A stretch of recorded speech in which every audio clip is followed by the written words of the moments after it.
A Argentina é o segundo maior país da América Latina. Com uma população de aproximadamente 48 milhões de habitantes, nosso vizinho mais relevante vem enfrentando uma crise econômica sem precedentes nos últimos anos, com recordes em seus índices de inflação, aumento da pobreza e desvalorização de sua moeda.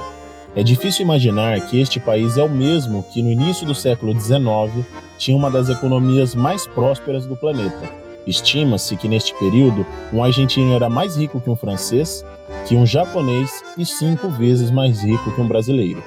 Em 2023, um candidato à presidência da Argentina decidiu ir contra todas as políticas que vinham sendo praticadas para tentar recuperar a economia do país, e com um discurso forte e radical, acabou vencendo as eleições. Seu nome, Javier Milei. Mas o que houve com nosso vizinho para entrar num declínio econômico tão forte a partir do século XIX, a ponto de ter a maior inflação do planeta? E como a política econômica de Javier Milei pode impactar as nossas eleições presidenciais e de toda a América Latina daqui para frente? Confira agora no nosso canal.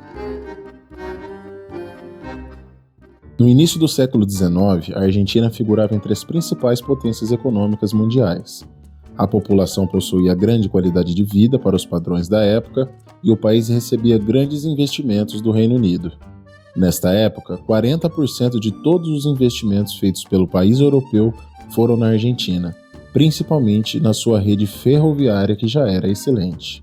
Entre 1932 e 1974, a economia argentina crescia a uma média de 4% ao ano e criou a maior classe média proporcional da América Latina. Tudo ia bem para o nosso vizinho. Tão bem que a Argentina chegou a ter o maior PIB per capita do planeta. A atividade agrícola e pecuária continuava crescendo a passos largos, conforme suas ferrovias iam se expandindo. Tamanha prosperidade atraiu muitos imigrantes europeus que vinham em busca de oportunidades no país promissor. O movimento de imigração foi tão acentuado que 30% da população do país naquele momento era composta por estrangeiros. Os imigrantes europeus influenciaram fortemente a arquitetura das cidades argentinas, tendo a capital Buenos Aires recebido o apelido de Paris da América do Sul justamente pelo estilo das construções e o elevado padrão de vida do país. Em 1930, a Argentina sofreu 2 golpes duríssimos em sua economia, com os impactos causados pela quebra de Wall Street e o principal golpe de Estado militar. A Argentina, que na época já era uma democracia bem estabelecida, teve de conviver com a violação institucional da ditadura e uma desaceleração econômica que não era praxe no país. Durante o período de ditadura, um militar ascendeu aos quadros políticos argentinos e conseguiu conquistar uma imensa popularidade. Seu nome, Juan Domingos Perón. Domingos, que foi criado nos Pampas de Buenos Aires, se formou no 2º Tenente de Infantaria em 1913 pelo Colégio Militar Nacional e rapidamente foi galgando posições cada vez mais relevantes dentro do país. Como capitão, já havia escrito diversos artigos que até hoje são utilizados em alguns colégios militares da Argentina. Para se ter uma ideia do sucesso do jovem Domingos, em 1930, com apenas 35 anos, já era membro do Estado-Maior, realizando diversos trabalhos na Europa e sendo promovido a coronel em 1941. 2 anos depois, em 1943, ele foi nomeado secretário do Trabalho e Segurança Social do governo militar e, com o apoio massivo dos movimentos sindicais, conseguiu desenvolver políticas de proteção aos trabalhadores de enorme repercussão na época, como, por exemplo, os tribunais trabalhistas, a extensão do sistema de aposentadoria e até um hospital policlínico para trabalhadores das linhas ferroviárias argentinas. Com essa relevância dentro da classe trabalhadora, Perón foi ganhando respeito e notoriedade, angariando cada vez mais popularidade dentro do cenário político do país. Tamanha notoriedade, entretanto, incomodava uma ala importante dos militares, e em 1945, um novo golpe civil-militar fez com que ele fosse destituído do cargo e logo em seguida preso. Sua prisão provocou uma imensa crise no governo. Líderes sindicalistas do país mobilizaram multidões nas ruas, exigindo sua libertação, e em poucos meses após sua prisão, os militares tiveram que libertá-lo. Perón foi libertado em 17 de outubro de 1945, e neste dia discursou para mais de 300 mil pessoas, e suas palavras foram retransmitidas pelas rádios de todo o país. Nesse discurso, ele prometeu eleições livres e o início de uma nação mais forte e justa. Em 1946, Perón venceu as eleições, sendo eleito com 52% dos votos, exercendo seu mandato durante 6 anos. Neste período, buscou principalmente acabar com o desemprego, retomar o crescimento econômico e fortalecer a justiça social. Ele nacionalizou bancos privados, companhias de eletricidade e até o Banco Central com o objetivo de colocar em prática sua política econômica. Além de tais medidas, Perón tinha como método a melhora da economia através de aumento nos gastos públicos, principalmente com programas sociais e aumento dos salários. Para se ter uma ideia da política econômica de Perón, nos primeiros 3 anos do governo, o salário mínimo subiu 46% e provocou um aumento significativo do consumo interno. Para se ter uma ideia de como a economia reacendeu, na época, as vendas de fogões e geladeiras aumentaram em mais de 150%, fazendo com que a indústria também desse um salto importante. O desemprego diminuiu e o povo estava mais feliz. Ele não podia ter iniciado seu governo melhor. Porém, apesar de estar com uma economia mais aquecida, a nova política não gerava receitas suficientes para manter todos os incentivos do governo. Os custos com Seguridade Social saltaram naquela época de 19% para 29% do PIB, e o Estado foi inflando. Apesar desses sinais alarmantes, o governo gastava cada vez mais. O resultado desse aumento do Estado e dos gastos públicos, aliado ao aumento do consumo em virtude da elevação dos salários, não podia ser outro: aumento da inflação. O índice nesta época já atingia 20%, o que comparado com hoje parece pouco, mas na época fez com que o peso argentino já apresentasse sinais claros de desvalorização. O governo Perón, que herdara uma razoável reserva internacional, conseguiu, com sua política fiscal, esgotar esses recursos em apenas 5 anos, que descapitalizou o maior setor produtivo do país, o agronegócio. E mesmo com o aumento dos gastos, a Argentina começava a dar sinais claros de estagnação econômica. A crise ia se intensificando conforme o governo ia subindo os encargos para tentar reequilibrar as contas do país. Mas apesar disso, Perón, em 1951, foi reeleito, diante da pior crise econômica da Argentina, criada por ele próprio e suas convicções políticas. Já no segundo mandato, um novo problema. O país enfrentou uma grave seca que novamente atingiu o motor principal da sua economia, que já vinha sofrendo com a falta de subsídios, e levou a Argentina a um déficit primário de 500 milhões de dólares, esgotando de vez as reservas internacionais. Com o objetivo de tentar cobrir o déficit, que foi agravado pela escassez de recursos em decorrência da Segunda Guerra Mundial, que impedia grandes aportes dos principais compradores dos insumos argentinos, Perón tomou algumas atitudes desesperadas, entre elas a ordem de imprimir mais dinheiro, e com isso o problema da inflação se tornou uma verdadeira bola de neve. Com problemas graves na economia, Perón também tomou decisões controversas em seu segundo mandato no âmbito social, como a legalização do divórcio e da prostituição. Causou assim um atrito com a Igreja Católica e diminuiu sua popularidade dentro de um país composto em sua maioria por conservadores. Tamanha crise econômica e de imagem culminou em um novo golpe em 1955, destituindo Perón do poder e o levando ao exílio até 1973. Neste mesmo ano, ele regressa à Argentina para assumir novamente a presidência, mas seu mandato durou pouco. Perón faleceu em 1º de julho de 1974. Esse personagem importantíssimo da política argentina não foi só um presidente amado pelos seus seguidores e odiado por seus inimigos. Ele também criou uma vertente econômica denominada peronismo e sustentou o discurso de vários presidentes nos anos seguintes à sua morte, e que eram simpáticos às ideias de Perón, de aumento do Estado e elevação nos gastos públicos para sustentar as políticas sociais. Mas será que ele era o único culpado? Em outra linha de raciocínio, historiadores e economistas defendem que o peronismo não causou a crise inflacionária, já que no seu último ano do segundo mandato, Perón conseguiu até reduzir a inflação, antes de ser derrubado por esse novo golpe de Estado. De fato, nem todos os problemas foram gerados pela política peronista, já que o mundo enfrentava na época todas as mazelas geradas por uma guerra mundial e uma escassez de recursos para tudo que fosse diferente de armamento e munição. Além disso, a Argentina conviveu durante quase um século com golpes de Estado, ditaduras militares e redemocratizações mal-sucedidas. Então, nesta outra linha de explicação para a derrocada argentina, historiadores defendem que a falta de confiança nas instituições, que ora eram nacionalistas, ora neoliberais, ora democráticas populistas ou ditaduras, foi o que minou a confiança do mundo e, consequentemente, dos investidores no país. Fato é que a Argentina seguiu uma sucessão de trocas de visão econômica e regimes políticos por praticamente 100 anos, o que contribuiu para que um país promissor e economicamente desenvolvido se tornasse talvez o único exemplo da história de um país que arruinou sua própria economia e foi rebaixado ao status de país em desenvolvimento em um espaço relativamente curto de tempo. Este declínio argentino, inclusive, é ensinado em algumas faculdades de economia com o termo parábola argentina, sobre o exemplo prático de políticas que não devem ser aplicadas em nenhuma economia, sob o risco de levar um país desenvolvido e rico à miséria.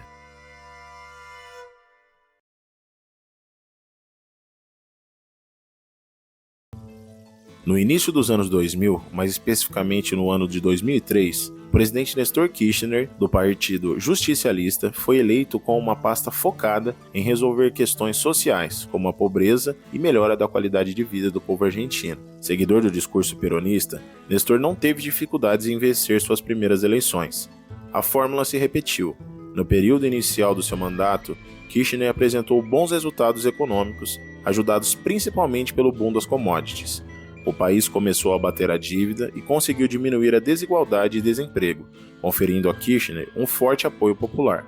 Entretanto, esse superávit primário que concedeu ao presidente a oportunidade do país de começar a abater sua dívida, ainda que tenha sido de maneira extremamente tímida, era fantasioso.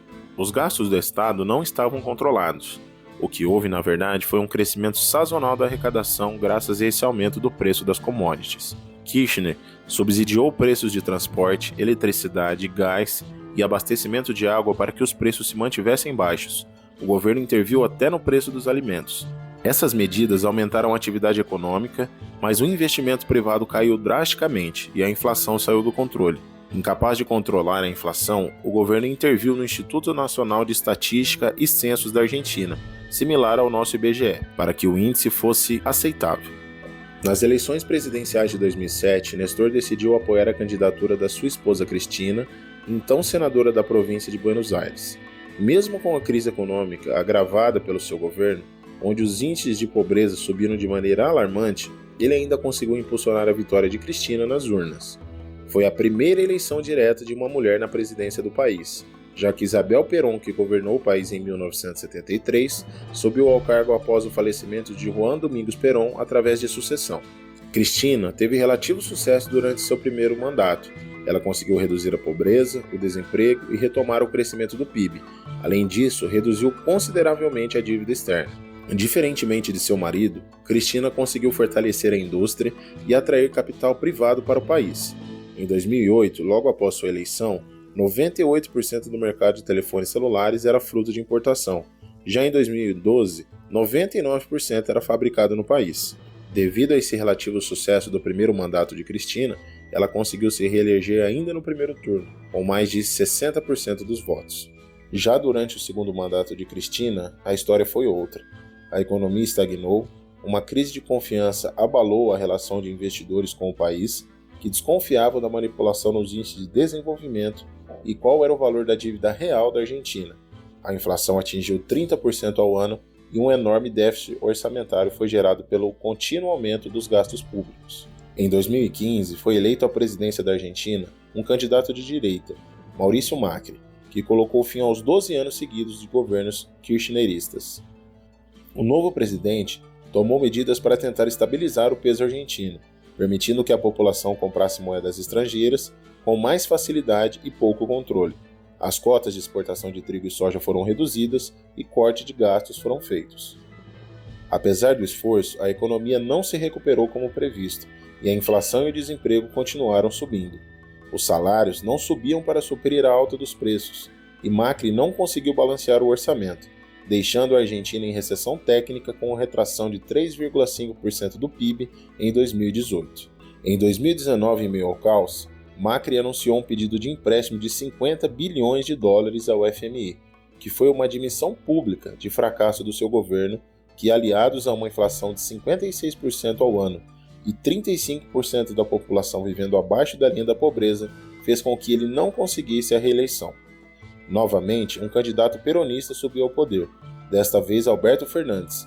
Entretanto, também trazia contigo Cristina Kirchner, desta vez como vice-presidente. O kirchnerismo voltava a reinar na Argentina. o governo de Alberto Fernandes foi marcado pela deterioração econômica da Argentina. Uma crise cambial inflacionária acabou com o poder de compra do povo. Aliado a esse cenário, a crise econômica gerada pela pandemia de Covid-19 levou a uma retração de quase 10% no PIB em 2020, a maior da história do país. A pobreza aumentou para 42% e os investimentos caíram mais de 38%. O empréstimo do FMI feito por Macri no governo anterior sufocava a economia, que não conseguia respirar. A inflação não parava de crescer, atingindo incríveis 115% em junho de 2023. Com um país cronicamente afetado pela escassez de dólares e cuja principal atividade é a exportação de commodities, a gota d'água da crise, por mais que pareça um contrassenso, era uma seca para agravar a situação. E foi o que aconteceu. No ano de 2023, a Argentina enfrentou uma seca histórica, decorrente do fenômeno La Niña, e quase 55% do território foi afetado pela falta de chuvas. Como se já não bastasse, uma guerra entre Rússia e Ucrânia começou, elevando o preço dos combustíveis no mundo inteiro, e a Argentina, que importa petróleo e gás, diminuiu ainda mais as suas escassas reservas de dólares. No final do governo de Alberto Fernandes, os índices de inflação batiam tranquilamente os 200% ao ano, e talvez neste momento a população argentina tenha se conscientizado que precisaria de uma mudança radical no rumo do seu país, para que não se tornasse uma nova Venezuela.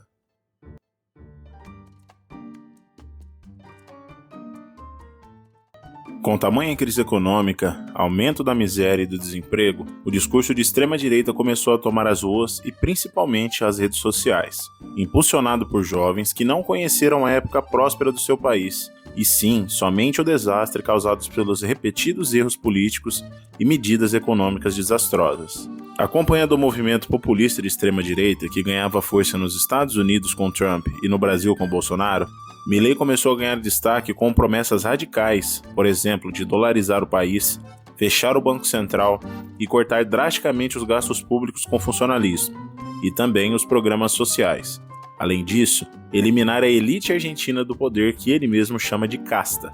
Ao assumir a presidência, realizou um decreto com mais de 600 mudanças no Estado argentino, dentre eles a dispensa de milhares de servidores públicos, corte de ministérios, desregulação econômica, corte de programas sociais e fim do monitoramento de preços. A inflação disparou ainda mais e o peso desvalorizou fortemente frente ao dólar, sintomas que, segundo o próprio Milei, são passageiros e já eram previstos. Apesar do susto inicial, a Argentina vem reagindo positivamente aos decretos, e no primeiro trimestre de 2024, o país, pela primeira vez desde 2008, apresentou um superávit em suas contas, que, aliado a uma redução da inflação, que ainda é a maior do planeta, mas que desacelerou, trouxe novamente a confiança dos investidores no país.